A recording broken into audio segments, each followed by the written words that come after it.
And we are recording.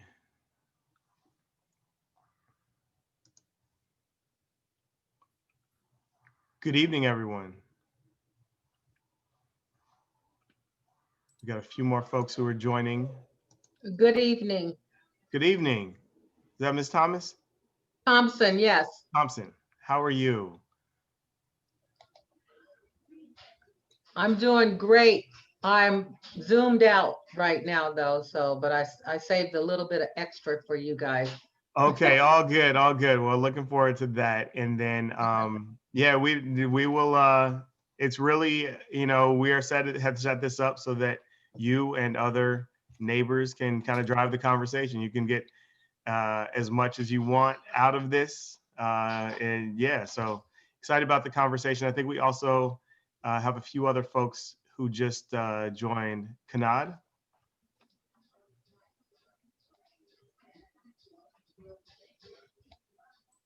And Audrey. Hey, sorry.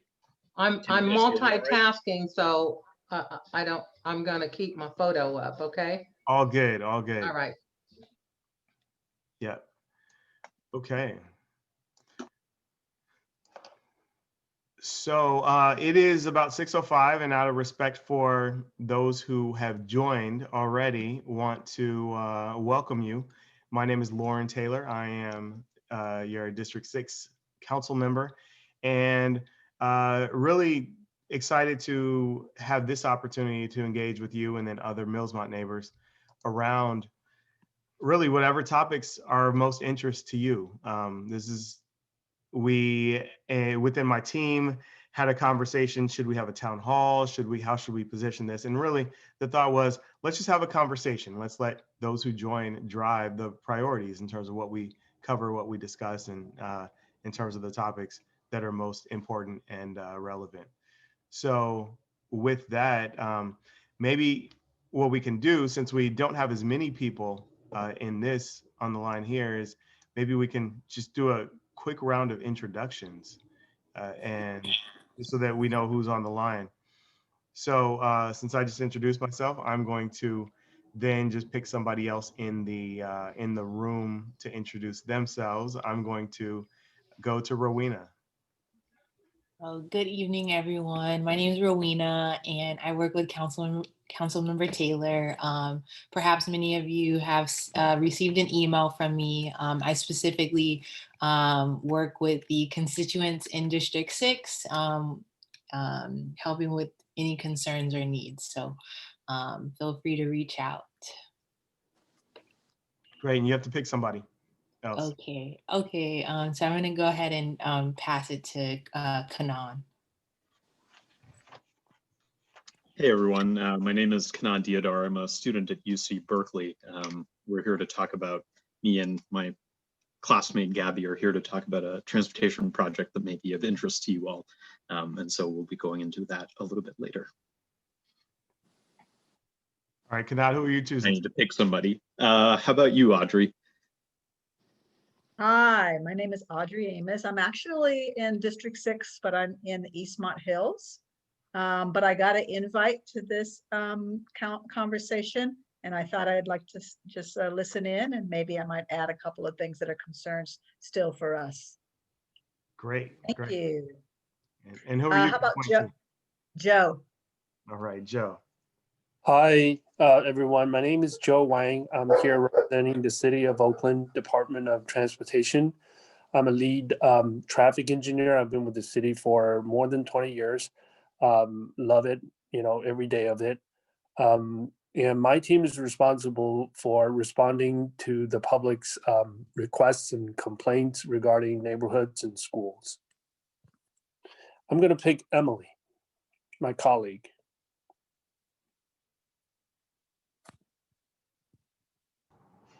Sorry. I said I knew that was coming, Joe. I'm Emily Ehlers. I also work for DOT. I lead the planning and project development section, and we're kind of on the opposite end of the spectrum from Joe. Joe's team does a lot of more immediate, responding to more immediate concerns, and our team looks at more long-range planning. So what grants can we go after in the next year or so to improve transportation over the longer term? So I'm here to listen and hear ideas for potential future grants. And let's go to Pam.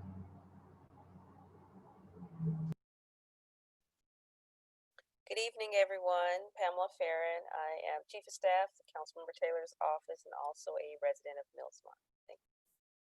And I will introduce Ms. Thompson.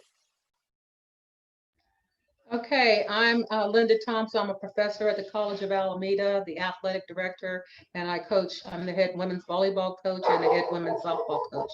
I've been in this district. I moved here in District 6 in 1986.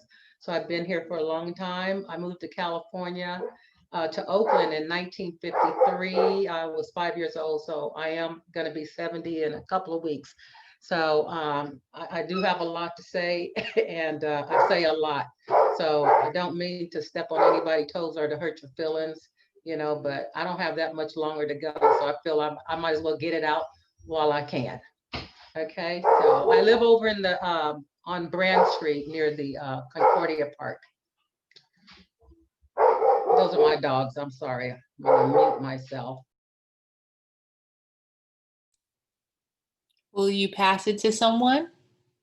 I'm sorry. I was trying to get the dogs out. Let's see. Dr. Darlene, have you been up?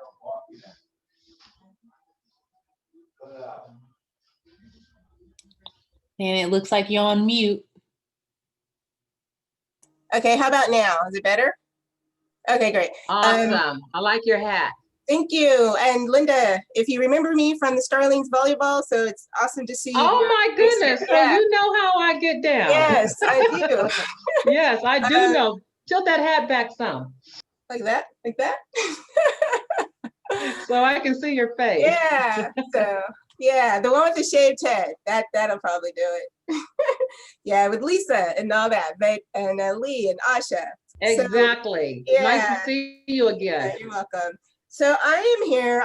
Unlike Linda, I'm a much newer resident to District 6. I live at 63rd and MacArthur, have been here for 6.5 years, and I am just full of passion around getting some traffic slowing measures between the 64th Avenue and Seminary on MacArthur.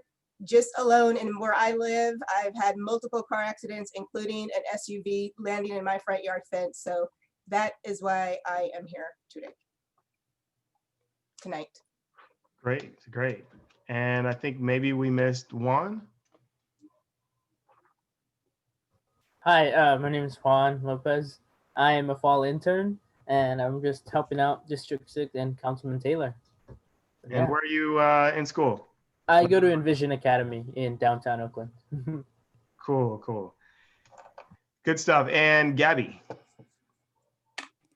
Hi everyone, my name's Gabby. I'm here with Kanat today. I'm a UC Berkeley student. I am originally from Costa Rica, so I'm a little far away from home at the moment. And we're working on a project for a class, and we're working alongside Warren Logan, and we're here to talk about that project today. Great. All right, did we miss anybody? I think everybody's been called out. We have one person who's about to join. I'm going to admit her from the waiting room. And so we'll give her a chance to introduce herself once her audio connects. Hi, Diana, can you hear us? Still connecting there.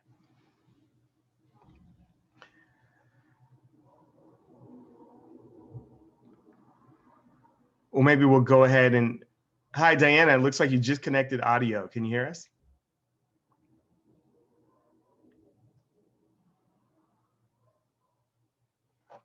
Oh, you're on mute.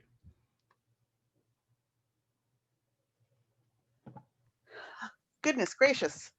There you This go. took a little bit to get in because I'm out of my norm. It's good to see you all. All good. Well, thanks for making it. We just did a round of introductions.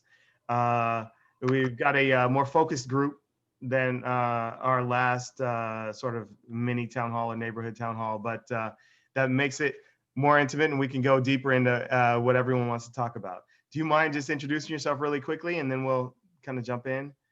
Sure. Diana Garrett. I live on McCullamy. Been an Oakland resident for about 20 years and love it. Great, great. All right. So what we wanted to do, we know that there are a number of transportation related sort of topics, concerns, questions, et cetera. And so we wanted to be able to have a discussion around that and have some of the transportation experts and those who are with the city who can help solve some of the challenges or plot a course for us. And so that's why we do have a number of folks here. Maybe what we can do is just kind of throw out, I know that we probably want to cover a number of topics, but as it comes to transportation, why don't we allow Gabby and Kanad to give a quick overview of their project, because I think that will be of interest to folks. And then maybe we hear just a popcorn list of the different concerns, topics, focus areas that we as residents and neighbors have related to transportation. And then a little bit later, maybe we'll give the transportation topic about 15 minutes or so, and then we could jump to some of the other topics that I know are on people's minds as well. So Gabby and Kanad, you guys mind just jumping in and giving a quick overview? I think we've got maybe there you go, the slide for you guys to anchor to. Great. Sure. Hi again, everyone. And I just want to say thank you so much for giving us the space today to come and talk to you about this. So as we mentioned, Kanad, Matthew, and I were 3 graduate students at UC Berkeley. We're doing our master's in city planning, and we're taking a class right now that's a transportation studio. We're working with Warren Logan on this, and we've decided to focus our efforts on the corridor of Bancroft Avenue, specifically between Seminary and 67th Street, because we've heard that there's a lot of concerns about road safety in this corridor. So basically what we're trying to do is we're trying to understand how the design of this corridor, the street segments and the intersections could be improved to enhance road safety for residents, regardless of whether they move around using public transportation or walking or biking or driving. We're interested in road safety, not just as a public health goal, but also as a community asset that intersects with other issues like economic vitality in the corridor. We've chosen this approach where instead of coming up with new design concepts for road safety, we're trying to come up with a range of options that are informed based on identified community needs, identified comments that people have, and that align with the design principles that need to be used when we're thinking about these types of designs. And then we'd like to present this set of options back to the community so that they can give input on things that they like or things that they don't like, so that we can understand what it is that they would want or how they would want this corridor to look like.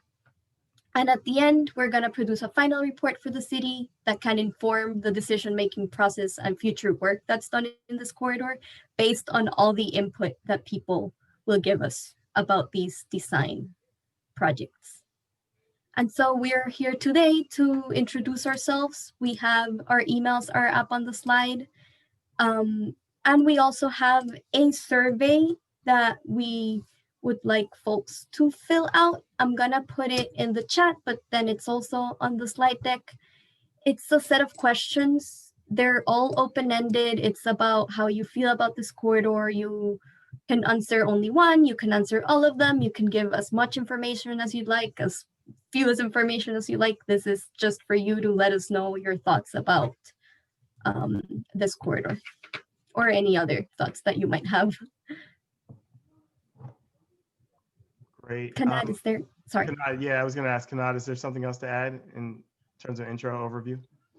Yeah, so I just want to say that we're aiming to have that this virtual meeting where we get the community members, I mean, your guys' opinions on some of our design ideas by in late November or early December. And the thought is that by gathering this feedback, since there are a lot of corridors in the city of Oakland you know, that have a lot of similar issues to Bancroft Avenue, that this feedback would be used to inform the city of Oakland's work, both for Bancroft Avenue, and I know MacArthur was mentioned earlier, and a lot of corridors like that could be improved in terms of road safety and accessibility. So we're looking forward to working with you all. Thanks so much. And then is Foothill included in your focus area as well, or is it just Bancroft? We're looking at both. Mhm. Looking at both. Okay, so it's both Foothill and Bancroft between Seminary and. I would suggest that the four corners of around Concordia Park is where those four corners, they do donuts there every day, because it's like the corner of 64th and Camden, 64th and Brand, 62nd and Brand, and 62nd and Camden. So those four corners around that park, they do donuts, like I say, every day. It's the safety of the children. I kind of like the idea of when you put the roundabouts up Havens Court.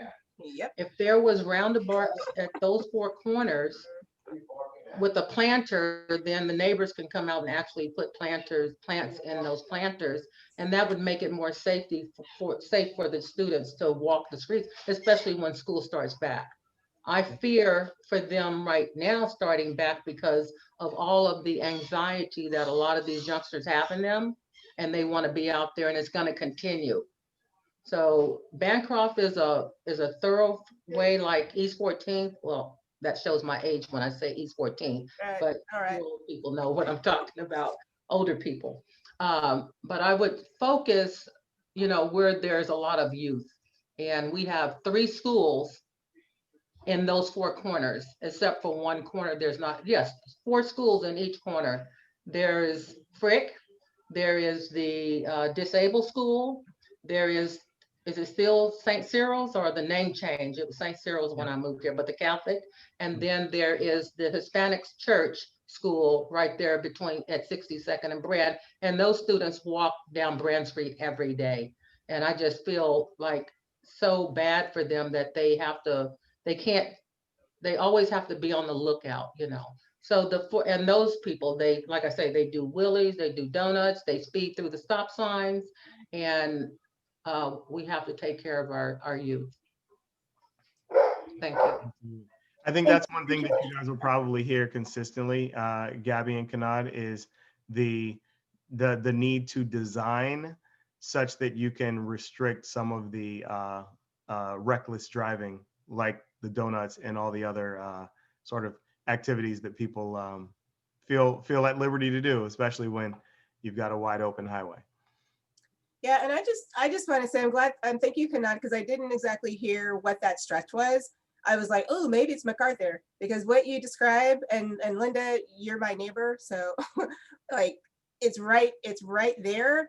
That's exactly what is in this exact same corridor, just a few blocks up, which is MacArthur. It's like those just straight line, straight go forward, nothing is stopping. And so whatever you find for Bancroft, I'm also glad you're looking at Foothill, because Foothill, I stopped driving on Foothill because of the way all the reckless driving. And so I drive on Bancroft.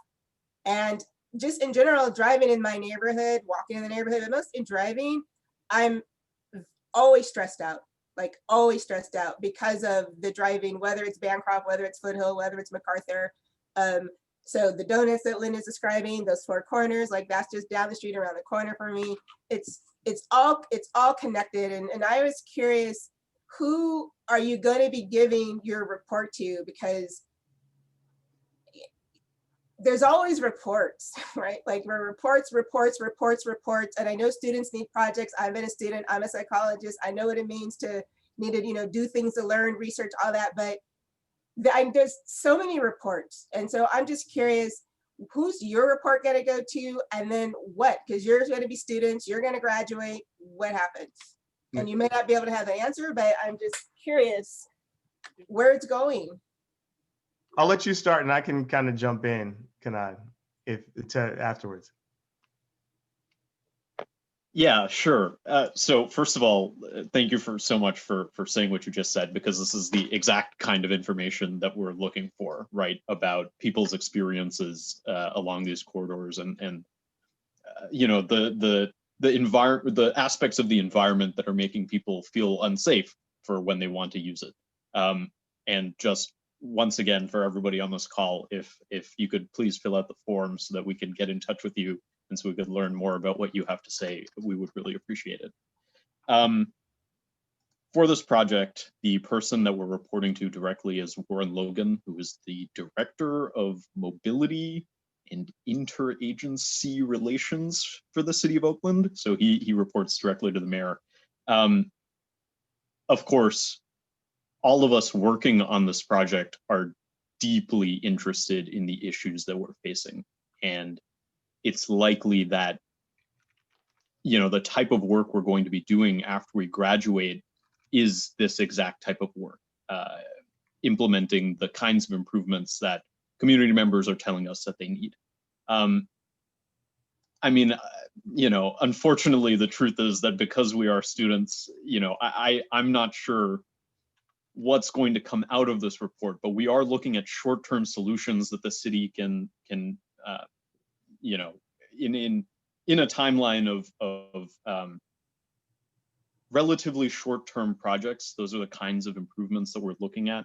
And I know that we're looking at a lot of the plans that the city has in place already to making sure that the stuff that we're talking about is working with them. So I'm afraid that the end product is a report. Yes. Yeah, and that's where I can jump in. So that's why we have a few different folks on the line. As far as the project that these guys are working on, Warren is the mayor's basically transportation guru, strategist, and all of that, right? So that's who Warren is, and he's personally invested in this project and is the one who made the introduction to us. I would say the other thing is we have Emily on the line. She introduced herself earlier, and as she described, she is in charge of actually developing the program grant proposals and funding so that we can have these longer term projects implemented. And so I am expecting that the results from the students will also feed into the work that she is doing as she looks at the long range strategy of transportation improvement projects, infrastructure improvement projects as well. And so there's that piece.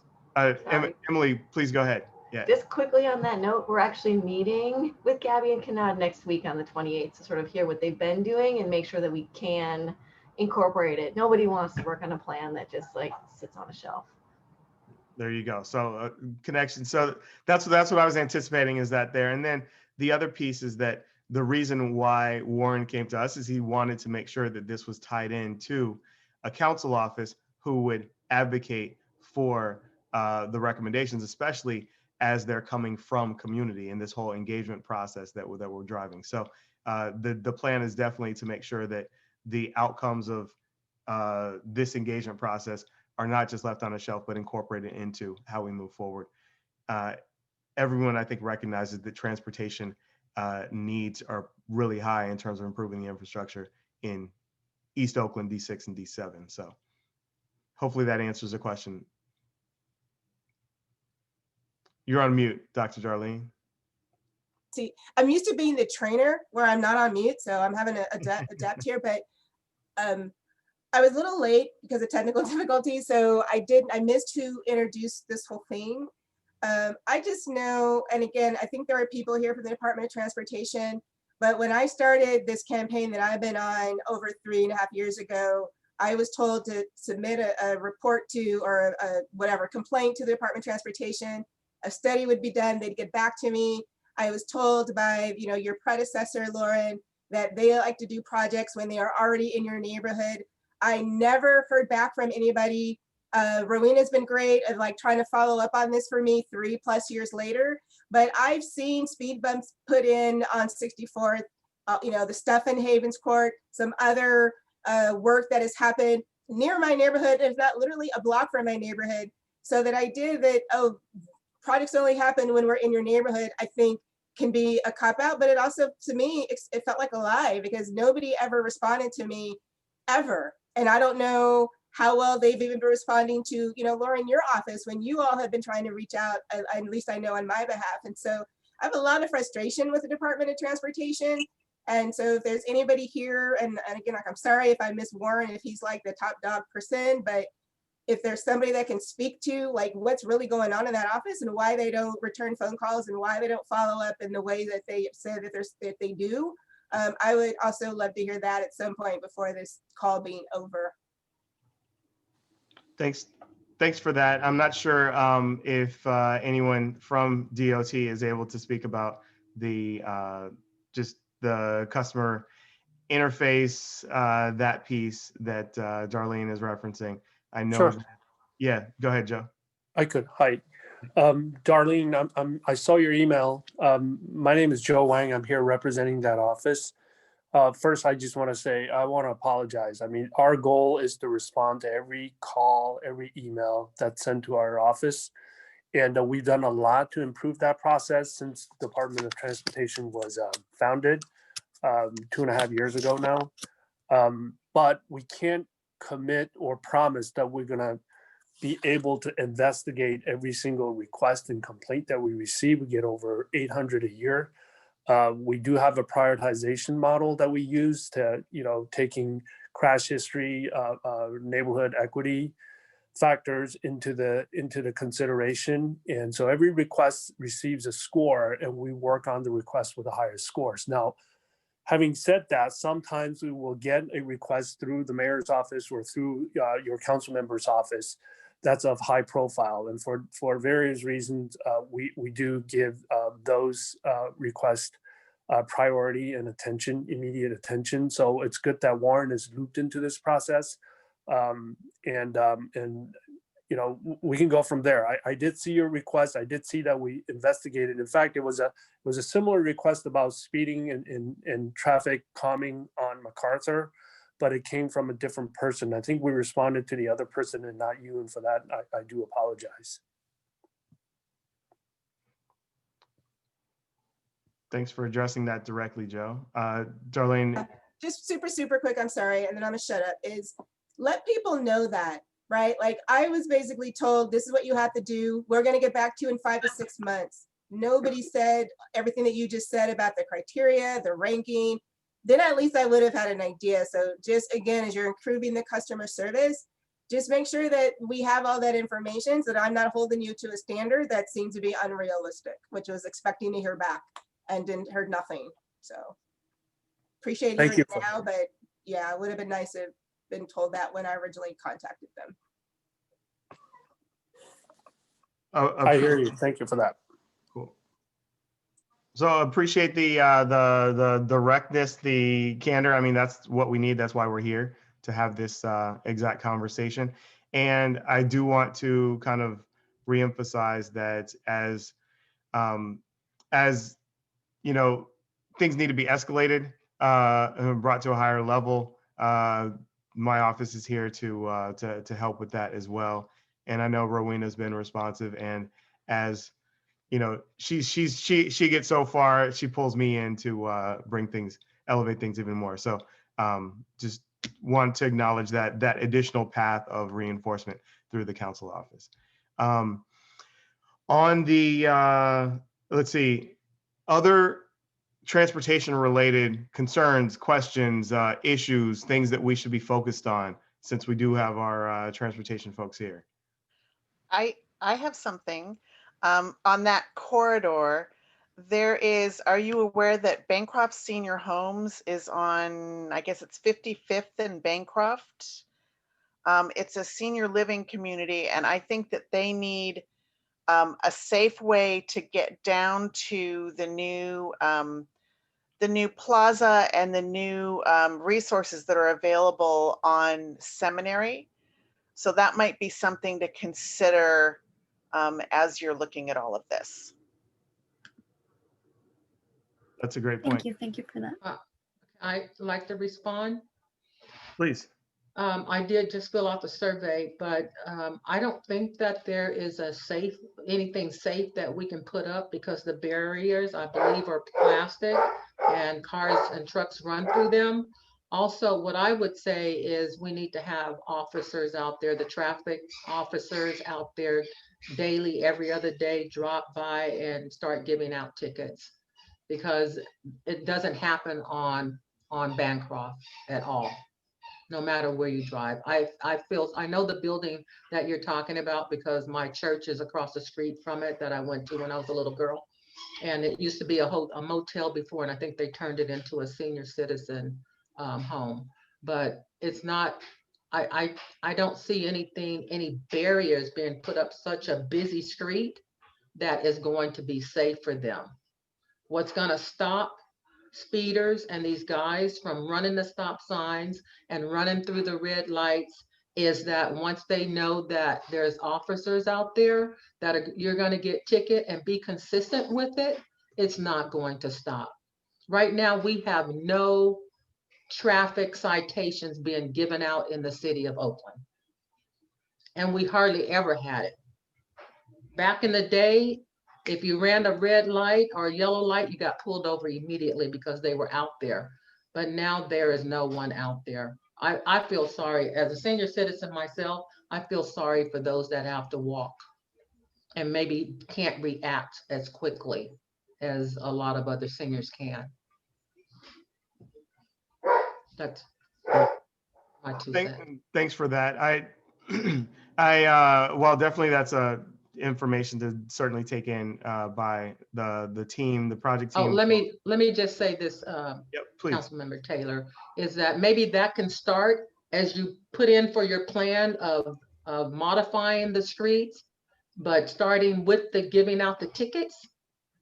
And then, while your plan of beautifying or whatever you're gonna do, putting barriers up, like I think around Chinatown, they got the big white things out there. Is that metal or plastic? Those are plastic as well. Okay, yeah, see, that's here. that's not gonna stop a person that want to do wrong, because they know they plastic too. I didn't know because I've never touched one, but you put some metal barriers up there, concrete barriers, and then once you get your plan in with the transportation, then you can cut back the officer's time of being out there. But right now, we need full force of giving out tickets. And most of those cars that they're driving are stolen anyways. They were stolen from that car lot in San Leandro that got over 300 cars stolen because nobody's gonna be stopped. They got the paper plates, they got stolen plates, and they just don't care. So they need to be chased down a little bit. Thank you for that. I do want to just acknowledge the fact that we have engaged with our traffic enforcement officers and focus them on specific areas as sort of complaints have come in. I think the challenge is that when they then get focused on a new area, we see folks sort of returning back to their same practices. And so that the breadth of East Oakland, where we might need to have visibility or presence, we just don't have the resources to be everywhere all the time. The rotation of the enforcement helps, but as you're saying, Mrs. Thompson, it doesn't solve it. And so we have to bring, as actually Warren Logan had shared with me, it was that combination, as you were saying, of enforcement and design, and bringing both of them and to complement each other, as opposed to relying on only one or only the other. Yeah, and I'm building a relationship with OPD and particular officers, and I was able to get one of those traffic radars to say, please slow down and mark your speed. And that was up for like a week. And then they did an operation, is what they called it. And I didn't know when they were here, but I think it was like maybe a Wednesday from 8:30 a.m. to 10 a.m. And in that amount of time, they gave out 7 tickets just in that hour and a half on that weekday morning. And I'm currently in a spot of seeing when they may be able to come back, but with all the homicides and other things that are happening, their attention is elsewhere. And And that is also makes the resources, really thin. But I 100% agree with Linda, is the feeling I hear is that nobody gives a crap. And it's like really hard, to live in that and then to feel the stress and like life is jeopardized. And my whole thing is I'm just hoping that nobody has to die before something happens in this corridor, because we just keep getting closer. But to know that, yeah, there are folks that are going to risk getting a ticket. And yes, I get the lack of resources and folks, they're gonna, they have to move around, but at least that may make people think twice. Another really horrible area on MacArthur is that little windy road around Mills, from on MacArthur going all the way to get to 580. Like once you get past the stretch I'm talking about, and then you're going on MacArthur to go to 580, same thing, like exactly the same thing, running that red light all the time, people passing to go into the bike lane just to, move ahead to get to the red light, and then running those red lights because now they have put in traffic lights there. They weren't there before. Now they're back to back. And when they put them in, I was like, yeah, good luck with that in this neighborhood. Just keep on going. So yeah, multiple things at once, but we can't think that this is not a public safety, public health, public transit. I mean, it's related to everything because it's people's lives are on the line. So absolutely. So I want to make sure that we're hearing from everybody. I also want to give airtime to a few folks who joined. At least I know there was a phone number ending in 9471 that just joined. You mind introducing yourself, saying hello?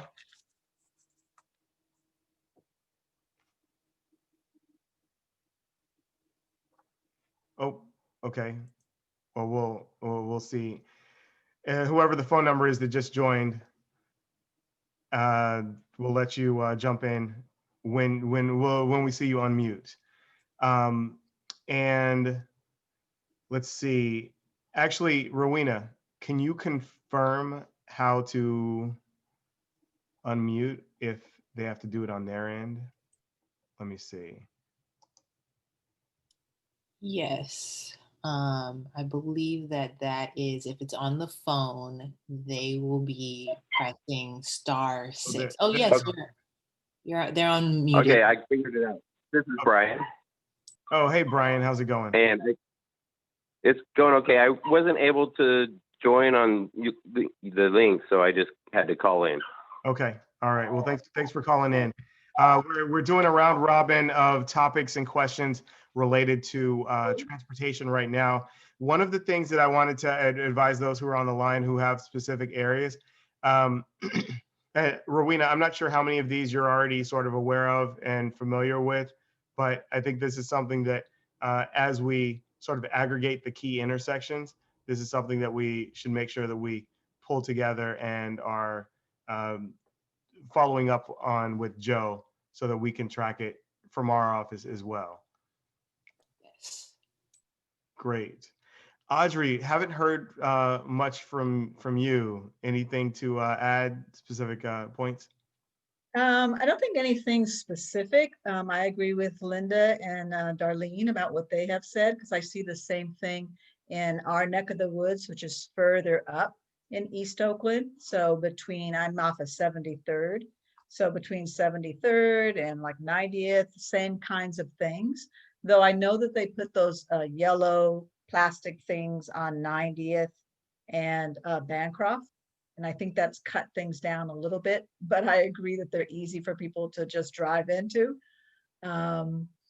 I'm also seeing just the lack of following. Like I'm on a corner and it's a three-way stop sign, and there's people forever flying up the hill on Sunkiss or going through down Bancroft. And I know some of my neighbors have tried to get more speed bumps in our area, but that hasn't happened. And we were told something about a grade of the street, that there has to be a certain grade on the street or something like that. It was, I didn't understand exactly what the reasoning was for not having the speed bumps.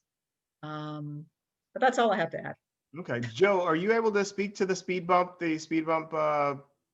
petition process, and then also what, if any, requirements are relative to the street, et cetera? Sure, sure. We do have a speed bump program, and it's one that has been ongoing for a long time. And I think we've come to a place where it's fairly self-driven and self-sufficient. So it doesn't have to wait in that line of 800 that I mentioned earlier. We get 800 requests.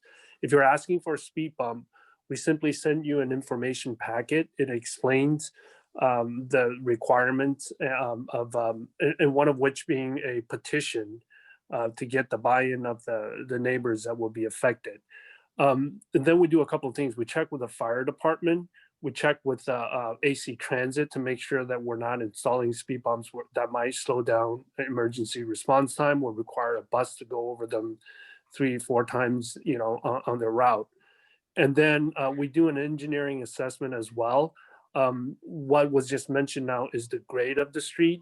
We don't install speed bumps if the street is of a greater than a particular slope, because it's if a vehicle is not able to react in time, it could create a situation where cars go airborne after hitting the speed bump. So they're all to say that there are also engineering evaluation that have to be done before we decide on a speed bump. But like I was saying, it's fairly self-driven. When we do get a petition, I would say more often than not, we end up installing the speed bumps. Currently, our speed bump program is only applicable for local streets, but understanding that our colleagues in the police department is even more strapped than we are, we're beginning to consider speed bumps on the wider streets, which we not done in the past.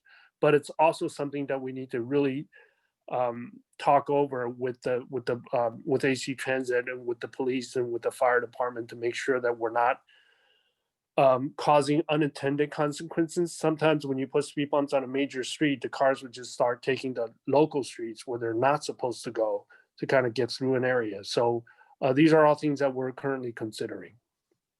Hey, Joe, maybe you could also speak to when we determine that a speed bump is not appropriate for a given street.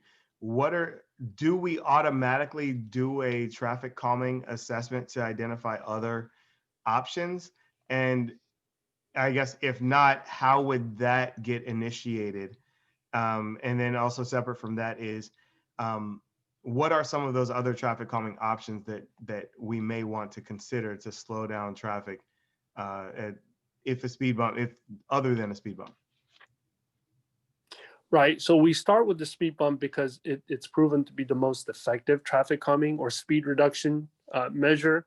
If a speed bump is not qualified, we look at other options like stop signs, yield signs, additional markings on the pavement, which are less effective. We realize that, but it's still, it's better than just walking away and not doing anything. And those are considerations that we make if a speed bump is not qualified. Thanks for that. I have some positive feedback. Joe, you guys put a stop sign in on 73rd and the exit from the 580 freeway. Awesome.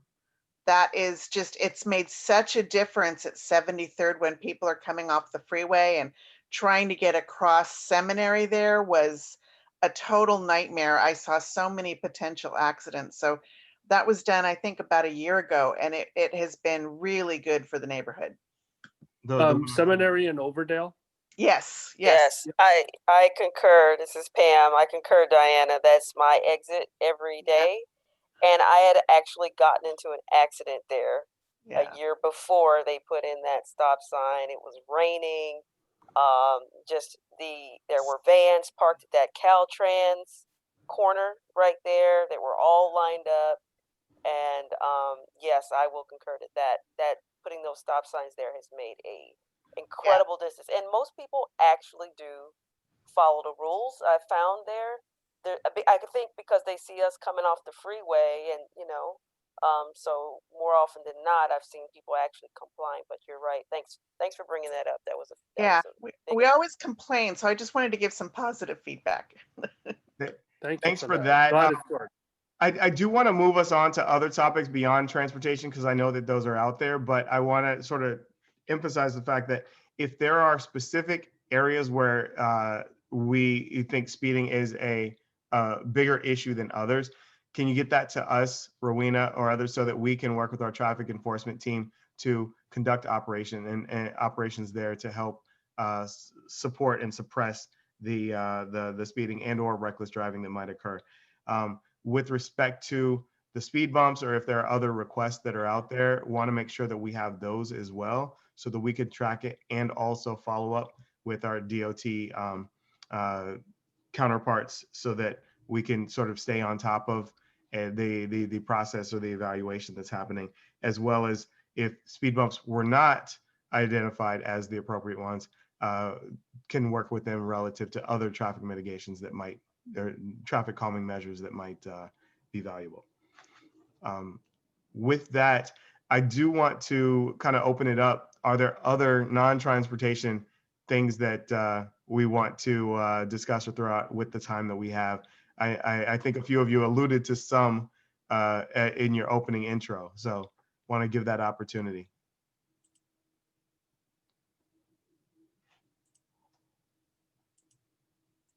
Anybody reaching for the mute? Okay. I'm not seeing anybody jump out there. So it seems like transportation was definitely a key topic that we wanted to cover.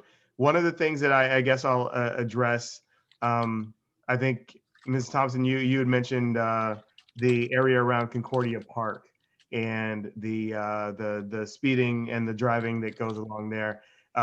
We've gotten a lot of other complaints and concerns about the illegal dumping that occurs there, and then also that is surrounding there are some homeless, I guess, encampments or folks who are sleeping in their RVs. I wanted to acknowledge that this past Tuesday, we did push forward a new encampment management policy for the city of Oakland. And that is something that I was leading as the chair of the Life Enrichment Committee. It is a policy that goes into effect immediately, but we will not be enforcing or implementing the enforcement aspects of it for at least 60 days, giving folks a chance to understand what it says and be engaged with some options on what they can do as alternatives. What the policy does is it identifies high sensitivity zones and low sensitivity zones across the city. And those high sensitivity zones are areas where encampments will not be permitted. The lower sensitivity zones are those areas where encampments can be permitted as long as they satisfy certain requirements, standards of public health, public safety.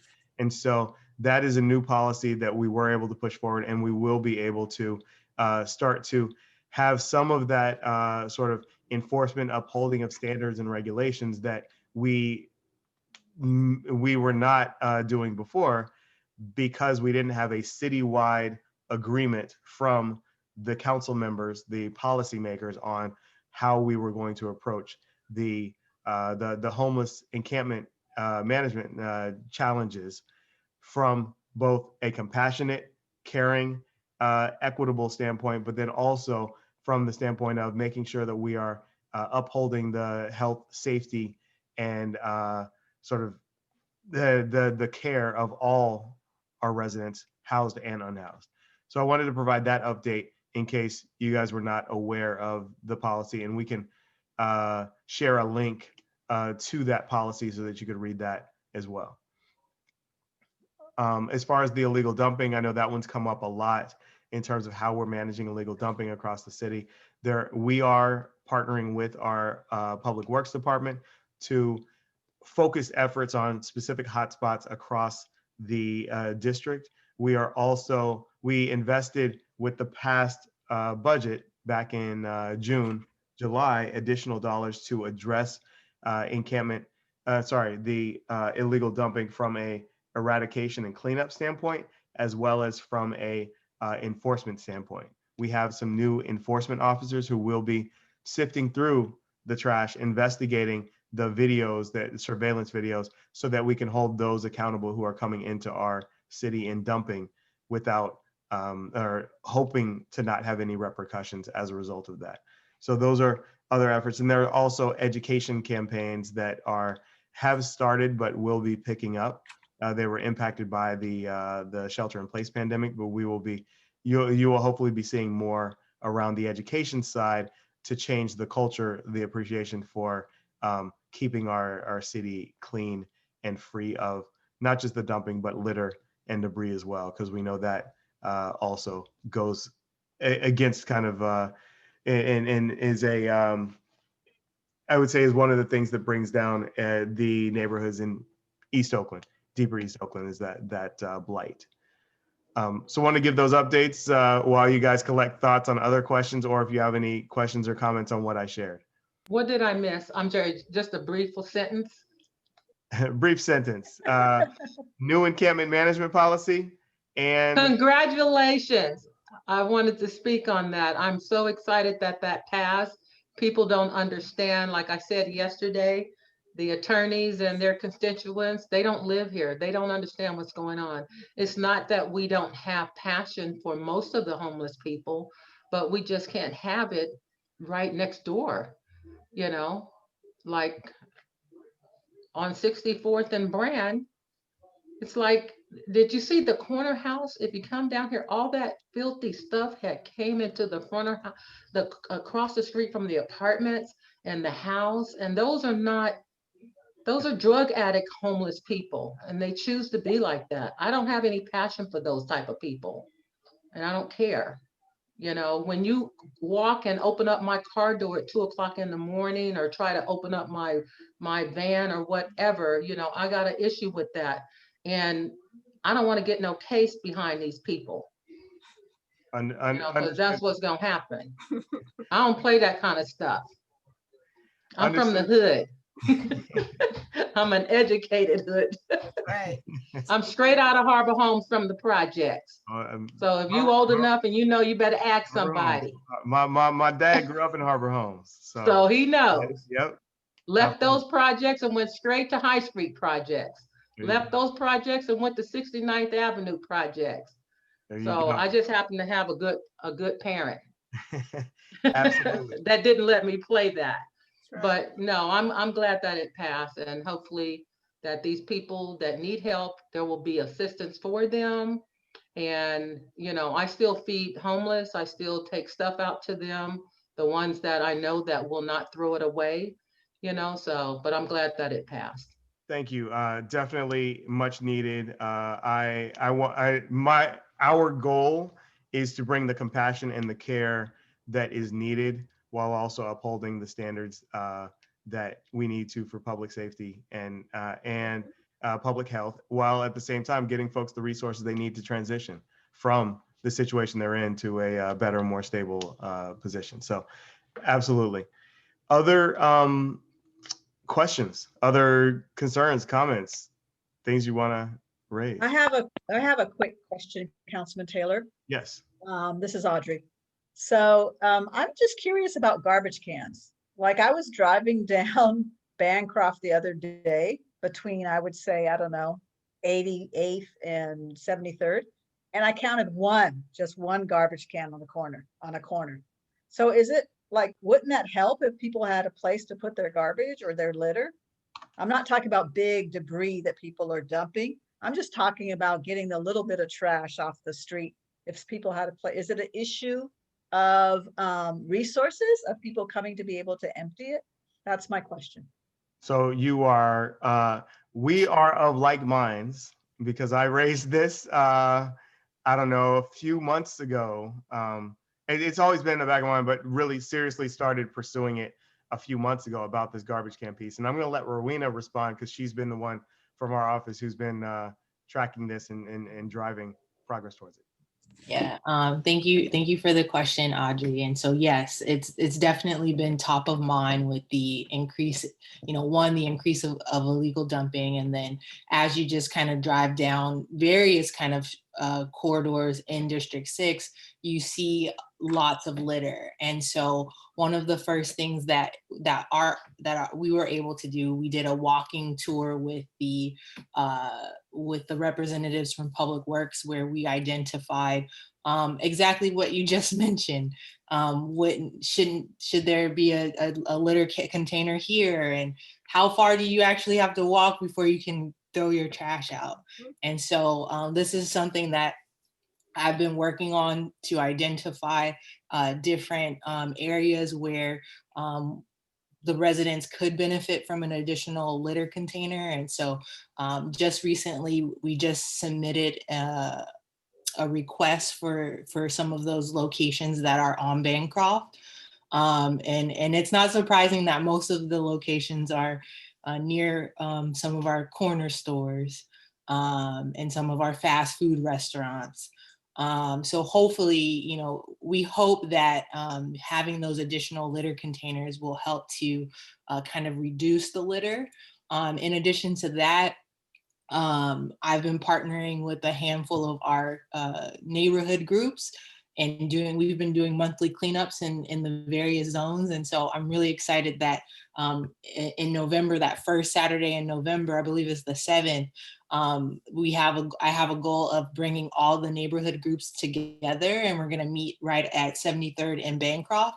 And it's basically gonna be teams of 4 where we'll be doing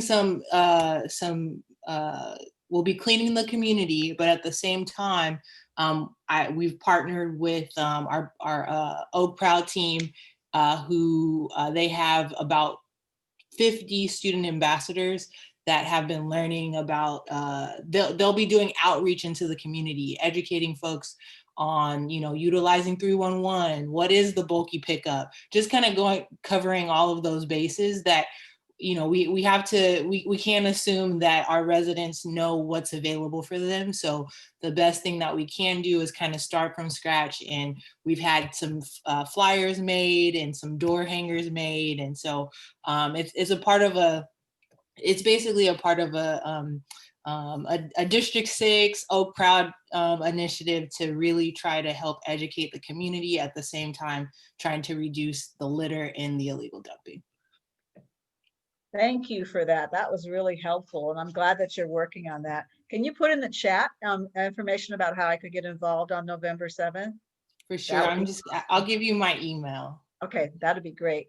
And the other thing I was going to say is I'm glad to see or hear that you guys are doing things that are not online, that you're doing the door hangers and the flyers, because I feel like so much of the stuff is online and not everybody accesses things online. Like I sometimes read Nextdoor, which I try to stay away from because for a lot of reasons, but some of the stuff on Nextdoor, people are like, they're complaining about things. And it's like, the people you're complaining about are not on Nextdoor. So I guess you guys are just talking to each other, because this is not helping the situation at all. So you just gotta check them real good, Audrey. Oh my goodness. You check them and then they'll stop messing. I had a couple that used to, but they don't mess with me no more, because I invite them over to 64th and Brand and come and talk. That's how. Let's have a social distancing chat. Right, exactly. There you go. One of the things I also wanted to lift up for you guys, in the budget that my first budget that I participated in, one of the things that we secured was funding for a bathroom at Concordia Park. So for those who go there, et cetera, like, and I see your face, Ms. Thompson, the fact of being able to have a little league game and not be able to go to the bathroom when your kids are, you know, playing, et cetera, and or have a barbecue or that kind of thing, that is an imposition. And if we were able to have a public restroom, I know that there are some challenges. Public bathrooms can attract certain activities. And so the model of the bathroom is called a Portland loo.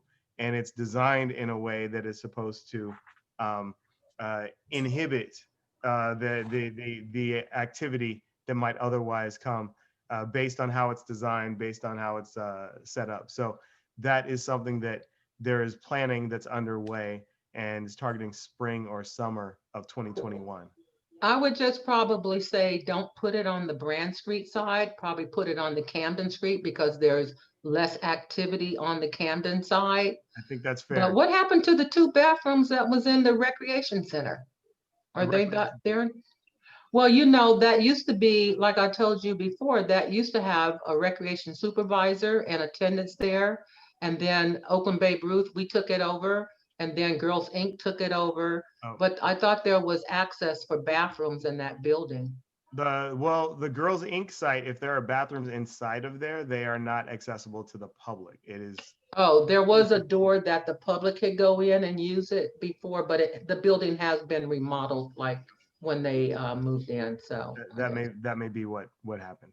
But that's a good idea. Just, you know, don't put it in a dark alley. Understood. All right. Let's see. Other questions, concerns? I know, Brian, you joined. This is Brian, and I don't know if this is the right forum, and if not, just be nice, but just let me know it's not the right forum. On an average, there's 3 to 5 nights a week that I hear gunshots coming from the MacArthur area. They're not directly in my neighborhood, but the fact that I can hear them means that they're too close. And it's less than a mile away from the Eastmont Police Department. What's being done about that? Absolutely. So you are absolutely right. It is not your imagination. Gunfire and gun violence has increased within our city, and that is something that we are working on and through. There are a number of efforts that are taking place to get a handle on it. One is, I guess I'll focus on the fact that we have increased overtime. OPD has increased overtime usage in order to respond to the increase in gun violence, given what is happening. And they've put additional resources in our part of the city. So areas 4 and 5, how the police sort of categorize it, but pretty much Fruitvale to the San Leandro border. In addition, with respect to the gun violence specifically, and not just sort of the shots, but with respect to gun violence that's resulting in harm, injury, homicide, there is a rededicated focus on some of the practices that we have had before that kind of had waned or slowed down in the pandemic. And so you may know or remember that before the pandemic, before March 15th, we were on track to have a record low year in terms of gun violence and homicides. Since the pandemic to now, we have completely gone the wrong direction, and we are on track to have more homicides than we've had annually for the past 5 years. So definitely something that we're taking seriously within the city and attempting to get on top of. So some of the examples, we had our ceasefire operation. Ceasefire is a program that pulled together and established relationships with those who are most likely to cause gun violence and impact safety.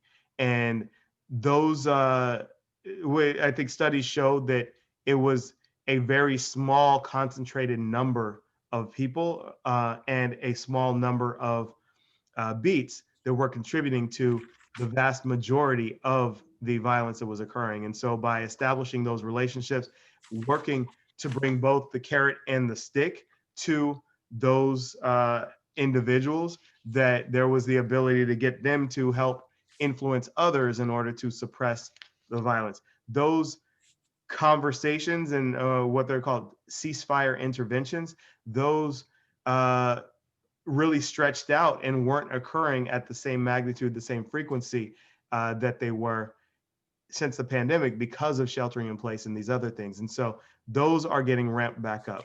We have violence interrupters who go immediately following a crime, a gun violence incident, and they speak to the victim in terms of helping to tamp down the potential retaliation, because that's what escalates these things. And those violence interrupters were not able to go into the hospitals and to the and actually speak to those who were victims, and that also we believe had an impact. So those efforts are getting ramped back up.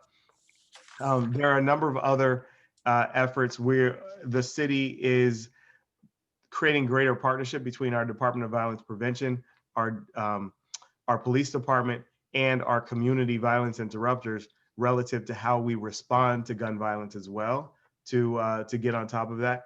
And then there are some other sort of more targeted efforts in certain areas and certain neighborhoods where things have gotten really hot.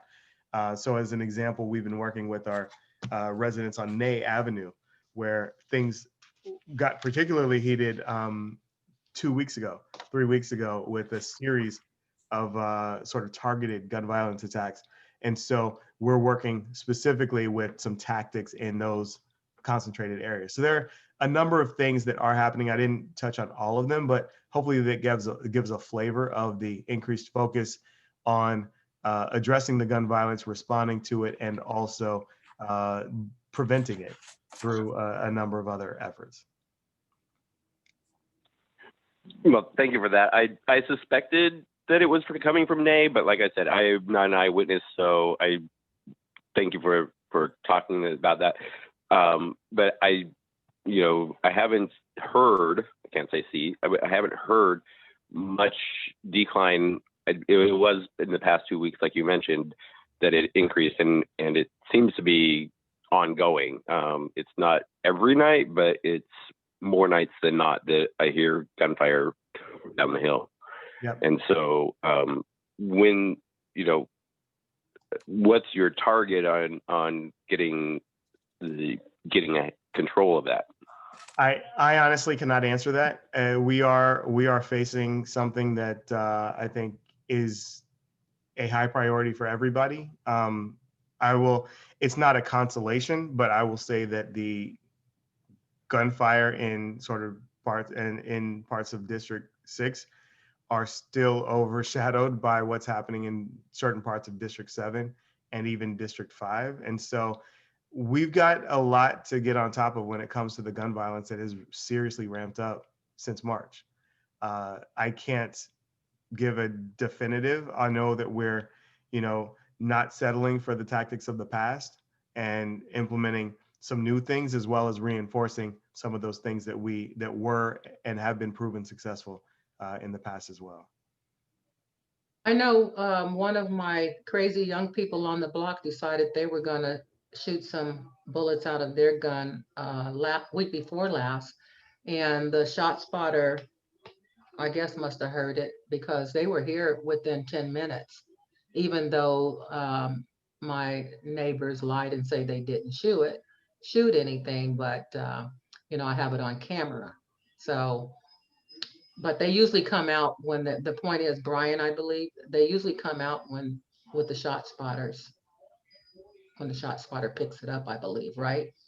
That is true. Certain parts of the city have not yet gotten shot spotter as you go, I would say, east of MacArthur. And so that is, I would say, a concern or a consideration for some of those residents who live in that part of the city. So, let's see. We are at 7:12. I know that we had only billed this for an hour, but I do want to just acknowledge any other questions, concerns, things that are top of mind for anybody who's here. If we want to get through that. And then the other thing, I saw Rowena put her email address into the chat. I can add mine as well. Definitely want to encourage you to see our office as a resource and not this sort of standoff kind of group. So if there's something that you want support with, that needs support with, an idea that you have on how the city can do better, be better, don't hesitate to reach out and keep us posted. And in fact, Pamela Farron, who's on the line here, is as she mentioned, she lives in Millsmont. She is the main sort of liaison to the Millsmont neighborhood. And so want to make sure you have her information as well. So I just Oh, Go sorry. ahead. Oh, I was gonna say, there was like another accident yesterday here. There was another one almost today here when I was working. So I've been definitely consumed with this transportation, but I appreciate you bringing in about the illegal dumping because I call a lot about that. I appreciate you bringing in about the encampments. And I mean, just today, there was a fire at an encampment near 35th Avenue that was threatening the freeway.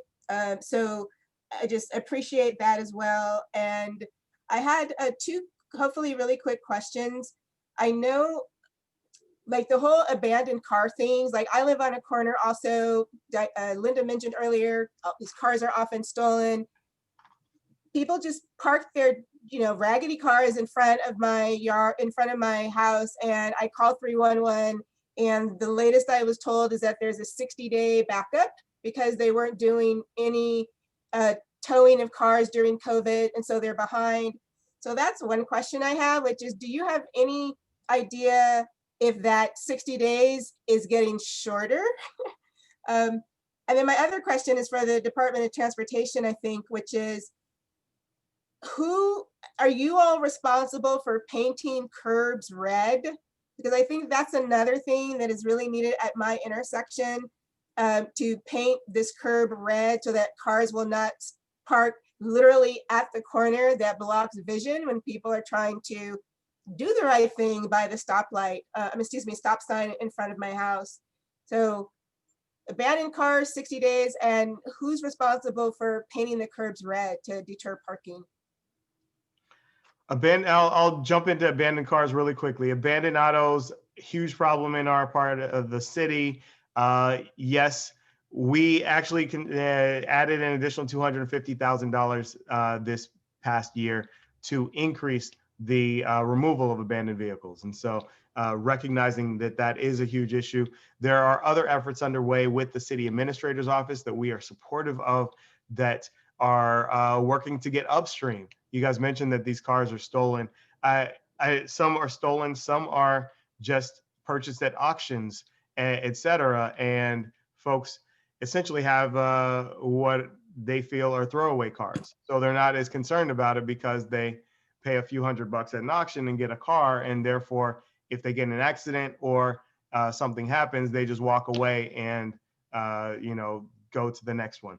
So we are working to with the city administrator to identify how we can hold folks accountable upstream to those who are actually just providing these cars onto the streets that then litter our streets and our roadways. And so there are efforts underway to explore other avenues beyond just towing once they show up. And so we'll continue to work on that. I'll let Joe jump in and talk about the curb painting. Yes, the normal process is through 311, but since I'm here, if you can just tell me the exact location, I'll have my team issue a work order tomorrow. Did you say it was MacArthur and 63rd, I want to say? Yeah, MacArthur Avenue. So on MacArthur at 63rd. Gotcha. Yeah, and I would say from the curb to the driveway, that's right there. Okay. But thank you for responding to my chat too. I just saw it. Well, can I get my curb on my driveway on both sides painted red? So, Oh. Y'all used to do that, but you don't do it anymore. Program. No, you're correct. That's a program that we suspended, just given there, there's so much going on. We had to cut something. So that was, and as a result, a lot of people are painting their own. I never said that. You're not supposed to, but I'll stop. I know, but I can't paint good. So I was hoping you would come do it. Yeah. Thank you. For that. All right. Other Peter, I'm not sure how long you were in the waiting room, but I did see you and let you in a little while ago. Hopefully not too long. Did you have any specific questions, concerns to raise? Peter Holst.